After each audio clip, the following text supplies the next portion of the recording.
सरवरी भाग 1. तर मित्र आणि मैत्रिणींनो, आज आपण नवीन कथेला सुरुवात करीत आहोत. तुम्ही माझ्या मागील कथेला प्रोत्साहन केले आणि सपोर्ट केले त्याबद्दल धन्यवाद. आणि ह्याही कथेला तसेच सपोर्ट करा. ही कथा आहे एका अशा मुलीची जिने बरीच स्वप्न पाहिली होती आपल्या वयात, पण काही कारणाने तिची स्वप्न अपूर्ण राहतात. काय आहे तिचे स्वप्न? करेल का ती ते पूर्ण? ते या कथेत पाहायला मिळेल. मुंबईतील प्रसिद्ध उद्योगपती अमन जाधव यांचे अचानक लग्न सांगलीचे आमदार नानाभाऊ पाटील यांची एकुलती एक कन्या सरवरी पाटील सोबत झाले आहे. या लग्नाचे नक्की कारण काय आहे हे जाणून घ्यायची सगळ्यांना उत्सुकता लागली आहे. पण जाधव परिवार मीडियाला उत्तर द्यायला टाळत आहेत. एक रिपोर्टर हातात आपला माईक पकडून मोठ्याने ओरडतच टीव्हीवर बोलत असतो. ती न्यूज पाहून तिचे डोळे भरतात. एका मोठ्या अशा मॉडर्न बेडरूममध्ये ती लाल घागरा चुनरी घालून बसली होती. कितीतरी महागडे असे दागिने तिच्या गळ्यात होते. डोक्यावर सिंदूर आणि हातात हिरव्या बांगड्या. गळ्यात त्याच्या नावाचे मंगळसूत्र होते, जे पाहून पुन्हा पुन्हा तिचे डोळे भरत होते. कारण हे सगळं होईल याची तिला कल्पना देखील नव्हती. मोठ्या परिवारातून ती देखील होती, त्यामुळे तिला आसपास असलेल्या श्रीमंत वस्तूचे काही नवल वाटत नव्हते. नाही, मला हे लग्न मान्य नाही. माझे स्वप्न अशीच मी संपवणार नाही. हां, पण माझ्या बापासारखाच असेल. ही पुरुष जातच मला आवडत नाही. मी याला आपलं मानणार नाही. ती ओरडूनच बोलते. हे, ओरडू नको तू, ती म्हणाली. किती मोठ्याने ओरडत आहेस? या घरात हळू आवाजात बोलायचं. इथं मोठा आवाज चालत नाही. एक माणूस तिच्या समोर उभा राहून रागातच बोलतो. त्याचं बोलणं ऐकून ती शांत होते आणि रडू लागते. तुम्ही वाईट आहात, ती रडतच बोलते. आणखीन काही? एक तर तुझ्या बापाने अडकवलं त्याला. जाऊन बोल काय ते. असं काय केलंस की ज्यामुळे तुझं लग्न माझ्यासोबत लावलं? तो शांत होऊन तिच्या बाजूला बसत बोलतो. त्याच्या अशा कृतीने ती थोडीशी बाजूला सरकते आणि गप्प राहते. मी सरवरी, ती थोडीशी घाबरतच बोलते. ओ सरवरी, नाईस नेम. मी अमन, तो गालात हसून म्हणाला. जास्त हसू नका. मला माहीत आहे तुम्ही पण आता तेच करणार जे इतर जण करतात. त्यासाठी माझ्यासोबत गोड बोलत आहात. मला माहीत आहे हे सगळं. सरवरी रडतच बडबडते. तिचं ते बोलणं ऐकून तो विचारात पडतो. मग जेव्हा त्याला कळतं तेव्हा तो आपल्या रूमकडे पाहतो. हे, असले काही विचार माझ्या मनात नाही आहेत. So relax. आपण ओळख करूया का? मीन्स मी असं कोणत्याही मुलीसोबत बोललो नाही, त्यामुळे थोडंसं एक्सपिरियन्स कमी आहे माझ्याकडे. अमन फ्रीली होऊन बोलतो. कारण सरवरीच्या डोक्यात कोणते विचार चालू होते हे त्याला बरोबर कळलं होतं. मला डॅन्सर बनायचं होतं. माझं स्वप्न होतं ते. मी परवाच्या दिवशी पुण्यात गेली होती. मोठी स्पर्धा होती तिथे. पण तिथे बाबा कुठून आले काय माहिती. त्यांनी मला डान्स करताना पाहिलं आणि त्यांना राग आला. खूप मारलं मला. कारण आमच्या घरात डान्स कोणाला आवडत नाही. सरवरी रडतच बोलते. तिचं बोलणं ऐकून तो शांत होतो. कारण आमदार होते तिचे बाबा. बाहेर जगाला ज्ञान देत असले तरीही घरात मात्र ते तसे नव्हते. तुझ्या पायाला काय झालं आहे? लागलं कसं बघू? अमन तिचा पाय पाहून म्हणाला. कारण तिच्या पायाला थोडासा लागला होता. तिचा पाय थोडासा काळा निळा झाला होता. त्याचं बोलणं ऐकून ती स्वतःच्या पायाला पाहते आणि पटकन त्यावर घागरा ओढते. मला झोप येत आहे. सरवरी काहीतरी बोलायचं म्हणून बोलते आणि तशीच बेडवर पडत असते की तेवढ्यात तो तिचा हात पकडतो. आधी कपडे बदल आणि ते दागिने काढ. त्यानंतर झोपून जा.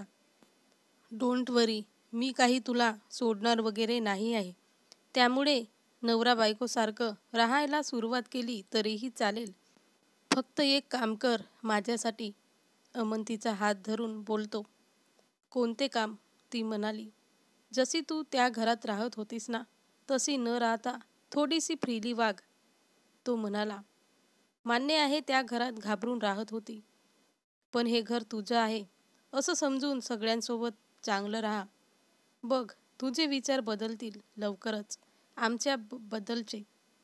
हो, तुझं स्वप्न पण पूर्ण होईल कदाचित. अमन काहीसा विचार करत बोलतो. त्याचं असं बोलणं ऐकून ती विचारात पडते. आजच सकाळी तर लग्न झालं होतं त्याचं. तरीही अमन तिच्यासोबत एका मित्राप्रमाणे वागत होता. तो खरंच चांगला होता का की दबावामुळे असा वागत होता याचा विचार तिच्या मनात येऊन जातो. अमन भानावर येऊन तिचा हात सोडतो. तशी ती भानावर येते. वॉशरूम कुठे आहे? सर्वरी बेडवरून उठत बोलते. Right side. अमन आपला कोट काढत म्हणाला. त्याचं ऐकून सर्वरी वॉशरूमला जाते. अमन मात्र गालात हसतो आणि आपला मोबाईल काढून त्याचं लॉक काढून मोबाईलमधील फोटो गॅलरी ओपन करतो. त्यात एका सुंदर मुलीचे फोटो होते. ती अशी मस्त पिवळ्या रंगाचा अनारकली ड्रेस घालून चेहऱ्यावर नटखट एक्सप्रेशन ठेवून हसत असते. तो फोटो पाहून नकळत त्याचे ओठ रुंदावतात. सर्वरी, मला अजूनही विश्वास बसत नाही. ज्या मुलीवर मी पाहून प्रेम केलं, आज तीच मुलगी माझी बायको आहे. माझं नशीब एवढं चांगलं आहे हे आजच कळलं. पण तुला कधी कळेल माझ्याबद्दल? तो मनातच फोटोकडे पाहत बोलतो. तेवढ्यात वॉशरूमचा दरवाजा उघडण्याचा आवाज होतो. तसा तो मोबाईल बंद करून त्या दिशेला पाहतो. ती मस्त आता थोडी फ्रेश वाटत होती. त्याला आधीपेक्षा ती अजूनच सुंदर दिसत होती. कारण अंघोळ करून ती फ्रेश होऊन नाईट ड्रेस घालून आली होती. मी झोपते. सर्वरी बेडजवळ येत बोलते. ओके, तू इथे झोप. मी या कडेला झोपेन.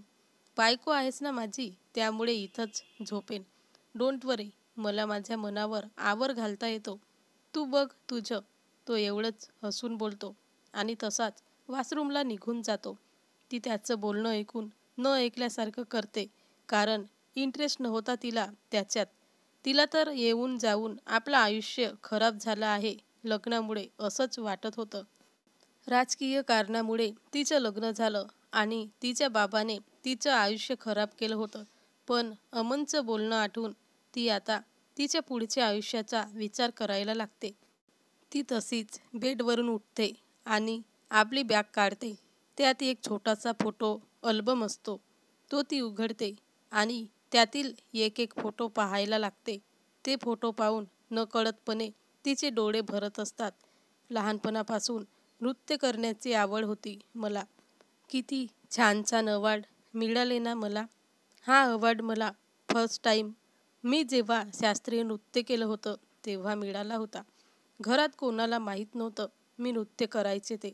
पण जेव्हा कळलं तेव्हा त्या लोकांनी माझ्यासोबत असं केलं. माझ्या मैत्रिणी मी श्रीमंत घरात जन्माला आली हे जाणून मला लक्की म्हणत असायच्या. पण मी म्हणेल माझ्यापेक्षा अनलकी कोणीच नाही आहे. कारण मी श्रीमंत होते ते फक्त पैशाने. प्रेम माणसं याने तर मी श्रीमंत नाहीच आहे. कारण त्या घरात फक्त एक नावापुरती त्यांची मुलगी होते आणि जगाला दाखवण्यासाठी. बाकी आजवर कधी माझ्या फॅमिलीने साधं मला जवळ देखील घेतले नाही. मी मुलगी आहे ना म्हणून. आज त्या जागी मुलगा असता तर खुश असते सगळे. त्याला हवं तसं वागू दिलं असतं. पण मला मात्र सूट दिली नाही. हे लग्नात देखील मला पाहायला मिळालं नाही. सरळ उचललं आणि लग्नात बसवलं. असंच असतं का मुलीचे आयुष्य? तिला स्वप्न पाहण्याचा, ती स्वप्न पूर्ण करण्याचा अधिकार नसतो का? सर्वरी फोटोकडे पाहत बोलत असते. कोण बोललं मुलीला स्वप्न पाहण्याचा आणि पूर्ण करण्याचा अधिकार नसतो ते? अमन बाहेर येत टॉवेलने स्वतःचे केस पुसत बोलतो. त्याचं बोलणं ऐकून ती शांत होते. लग्न झालं आहे माझं. माझं आयुष्य, माझं स्वप्न आता पूर्ण होणार नाही. ती त्याच्याकडे पाहत म्हणाली. विश्वास ठेवून बघ माझ्यावर एकदा. लग्न झालं म्हणजे सगळं संपलं नाही. ती ती तर सुरुवात आहे सगळ्याची. प्रत्येक नवीन गोष्टीला थोडासा वेळ लागतो. तुला डान्सर बनायचे आहे ना? मग आपण असं करू की तुला सगळ्या नृत्य साईडच्या स्पर्धेत भाग घेता येईल आणि तू फेमस होशील. असं काहीतरी करू. अमन काहीसा विचार करत म्हणाला. तो आपला मोबाईल काढतो आणि त्यावर सर्च करतो. तेव्हा त्याला काहीतरी नेटवर मिळतं. तसा तो खुश होतो. सर्वरी मात्र त्याच्याकडे फक्त पाहत असते. कारण तो काय बोलतो हेच तिला कळत नव्हतं. या कथेचा भाग पहिला तुम्हाला कसा वाटला ते कमेंटमध्ये सांगा आणि सबस्क्राईब केलं नसेल तर सबस्क्राईब करा.